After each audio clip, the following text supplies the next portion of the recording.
the Midway glasses. Anything of awesomeness in there? It says, we're hoping everyone has recovered from their lack of sleep, hangovers, and gambling woes, or joy. I don't think I've mentioned it, but there was a long-standing tradition of me somehow ending up getting strep throat right around the time of Midway's annual Vegas Gamers Day. Like one time I had to like stumble through the hot weather to a clinic to go get shots, and I thought I was going to die. I almost just laid down on the street and gave up. It was that bad. You were on the street? I decided to walk. Like I'm sitting in my hotel room, like trying to eat ice cream that I ordered from room service, and I can't. It's just like I can't get it in my mouth and swallow it because the strep throat has suddenly gotten so bad. And I'm like, I gotta go see a doctor right now. So I call the front desk and go, what? I gotta see somebody about some stuff. The guy's like, oh yeah, you want to take the back entrance out? Like gives me walking directions to this clinic. I'm like, okay, and that's like walking distance? Like, yeah, totally. So I'm like, okay. So I stagger out this entrance into like basically like 110 degree, it's like probably at least 100 degrees, high 90s, something like that. Staggering up the street, and then I get to this clinic that it is very much a clinic in the sexually transmitted diseases sense of the word. Like, oh man, this is going to go poorly. I go in there. The guy normally when you think you have strep throat or something like that, you go in there. And they look in your mouth and go, well, maybe we need to take a throat culture, and that'll take a couple of days to come back, blah, blah, blah. Doctor at this place, open up my mouth, he goes, oh, yeah, you got strep throat.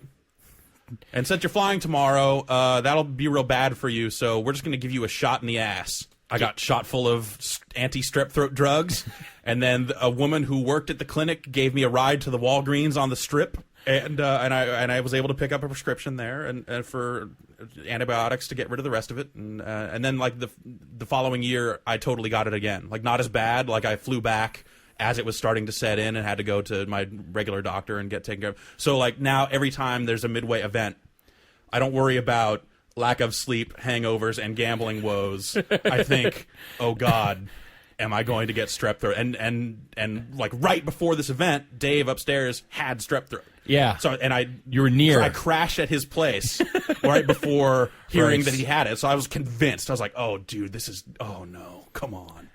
That's creepy. That's destiny that you should get. And like I hadn't had strep throat for years and years and years, and then all of a sudden I got it 2 years in a row, and oh man. All right. No more questions. We're done. Okay. Your thrilling strep throat story, I think, is what exactly the note that we need to leave this ridiculous podcast on. Yeah, so Grand Theft Auto. May 6th. The 6th is a lot like the 9th. 2008. I'm Ryan Davis, and I'm joined by a silent Jeff Gerstmann. That's right. I want to hear other people say my name. You want me to introduce you? You tell them what your name is. It's your name's Jeff. That's right. So yeah. Don't you forget it. I don't even know. What's this power trip you're going on here about your... Say my name again. Say it louder. Say it like you mean it. Well, maybe the problem, Jeff, is that you just don't have the energy you need to say your own name. That's a common problem I have. Well, especially lately. We've bought some poison at the store. Yeah, and to top it all off, I've been drinking a Diet Pepsi Max all morning, which is like Diet Pepsi poisoned with ginseng to taste like garbage. So it makes Diet Pepsi taste even better? I prefer Diet Pepsi to regular Pepsi now. I've been drinking Diet Pepsi for so long. But this Diet Pepsi Max, it's like they add death to it. It's like, here, let's pour this in here. It sucks. But it's great. Invigorating cola. Yeah, I don't know why I bought this. I knew I didn't like it, but so you've already got that kind of getting on top of you. Maybe starting off, I guess, and that's why we've got this. We're gonna take it to the limit here, to the red line. Yes, we're gonna take it to the red line. Someone wrote me and said, "Dude, you guys need to try red line," and I realized I had never actually had a red line. So it's the ultimate energy rush. Also, fat incinerator. Yeah, it'll incinerate fat, which. That sounds all right. I don't know. Yeah, let's try that out. It even has a little fun slogan on the back. Slogan, yeah, go ahead. Feel the freak, feel the freeze, watch the fat drop off with ease. Here, let me go again. Feel the freak, feel the freeze, watch the fat drop off with ease. Word. Okay. I never owned a Turbografix 16, but I always wanted to because I thought it was awesome how tiny the games were. Yeah, I bought mine cards. I bought mine from a flea market. My my parents went away for the weekend and left me with a bunch of money for food, and instead I bought a Turbografix from a flea market along with a T-shirt that said "Shut up, bitch" that I wore to school, and they made you stop. They made me, yeah. You had to go home. I walked into my English class and late on purpose so that it could make a more dramatic scene. And then walked in there and took off my jacket, and then the teacher just handed me a note saying, "Go see the principal," and then they made me turn the shirt around. So you had to wear it backwards? I had to wear it backwards. Well, you showed them, Jeff. That's right, I did. Teenage Jeff. Well, you're playing Bomberman for the Turbografix. Exactly. No, I was playing Battle Royale for the Turbografix because I was like, dude, wrestling game. Not a wrestling game.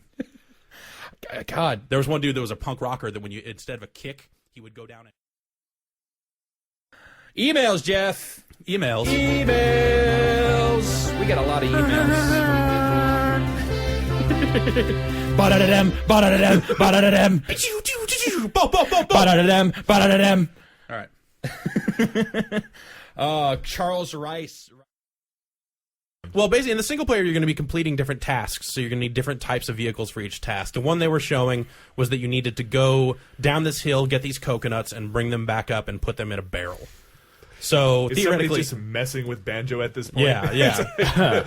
Well, there's this whole story about the King of Games and how he's putting on some kind of competition between Banjo and Gruntilda. Okay. So it is kind of someone messing with Banjo. Gotcha. Yeah. So you really needed the logic to make sense behind exactly. it all. Like, wait, hey, hold on, you can't do that. What's the motivation? Like, I understood why I was collecting 8 million puzzle pieces before. I mean, that made sense. But you still do collect puzzle pieces. You do no, come on. I'm sorry, that's just not canon. That is not canon. Yeah. Come on. How's he gonna? What's his motivation? I don't believe this. He has crossed the first threshold. So on the surface, the fastest way would be able to take this truck. So what else? What else? Gears of War 2 was there. Right. Not playable, or at least not by us, but Clifford. Young Clifford. Yeah. The babyface gangsta. No longer Cliffy B, right? Now is Cliff Blazinski again. Oh, I don't know. I don't know. Really? I just want to. I just want to make up a new rap style nickname for him every time that he is referenced, because I think that Cliffy B was a great rap style nickname. But now he's a man now. Cliffy B sounds a little. It's got to be harder sounding, I think. Well, Cliffy B could either be rap or smooth jazz. It just depends like what the rapping on it is. I think Cliffy B. I like Young Clifford. I like that. Yeah, the young Clifford. Young Clifford The in young the house. Clifford. I think that sounds good. He can hang out with Young Jeezy. Yeah, see, that's what I'm thinking. Anyway, spell it yeah. Y-U-N-G. Yes, Y-U-N-G. Anyway, he was there giving off demos. 5 hours. It's supposed to be several hours long. I don't know exactly. If it's how long. episodic, kind of standard at this point is a couple of hours. Yeah. I think it's longer than that. Because $20 If for it's a couple longer hours. than that, then I mean, at that point, it's almost as long as Haze, and that just seems. Oh. Do you want to get into that? is this Do you the- wanna Should we start- go there? you wanna tussle? should we just get into that right now? Was that your segue? You just drop a nectar Oh, I don't bomb in know. there. I just felt the need to bring that up. That Yeah. episodic games are about as long as Haze. Haze is a game I guess that's out to. Oh, dear. But primarily, you're using the gun you start with, like an assault rifle. for the whole game. Yeah. Well, at least there's all that corn involvement to keep you going. Yeah, that like, really- you fight alongside Jonathan Davis at one point. Okay, right? so- that really solidifies the whole So thing. corn's not in the game. Wait, The song hold isn't in the on. game? The song is not in the game. Wait. Unless I totally missed it somewhere. It's got to be in the credits. It's not right? in the credits. That's like weird. that song sounds like it should be over the end credits. Yeah. And yeah, it's not. Maybe you just didn't get the good ending. Maybe the good ending maybe is is that's what I was wondering. Is like, did I do? Is there some... You'd think it would pump in your head, like when you're on the Mantel side, just start pumping in the headset when you're Right, exactly. Like, going yeah, on a frenzy. you hit the nectar button, Yeah. and all of a sudden the song starts playing. You're like, yeah. Is there a cover mechanic? No, you can duck. But you can't